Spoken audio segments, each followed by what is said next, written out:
কালো কানুন আমরা মানছি না, মানব না। কৃষক বিরোধী এই কৃষি আইনের বিরুদ্ধে কৃষক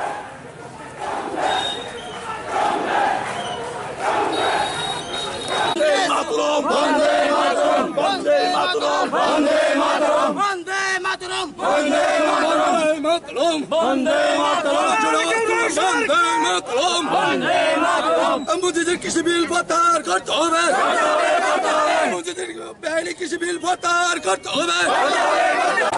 কৃষিক্ষেত্রটা লুট করা এবং সেটাকে দখল করার আইন করেছেন। এতে কৃষক সমাজ সারা ভারতবর্ষে দুর্বল হবে। কৃষক সমাজের সাথে সাথে ব্যবসায়ী মহল, শ্রমিক মহল সবাই দুর্বল হবে। কৃষক আমাদের অন্নদাতা, ভারতবর্ষের অন্নদাতা, ভারতবর্ষের নির্মাতা, ভারতবর্ষের ব্যাকবোন। আজকে উনি আগুন নিয়ে খেলা বলছেন একটার পর একটা। সেই ডিমনিটাইজেশন, জিএসটি, লকডাউন, প্রত্যেকটা একটা উনি সিদ্ধান্ত নিয়েছেন। ভারতবর্ষের কোটি কোটি লোকের ভাত কেড়ে নিয়েছেন।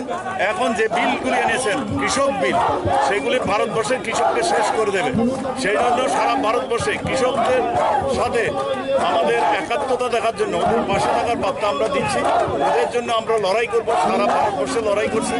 এই বিল বাতিল না হওয়া পর্যন্ত কংগ্রেস লড়ে যাবে। এই বিলকে কেন্দ্র করে না হয় নরেন্দ্র মোদী সরকারকে আমরা পদত্যাগ করতে বাধ্য করব।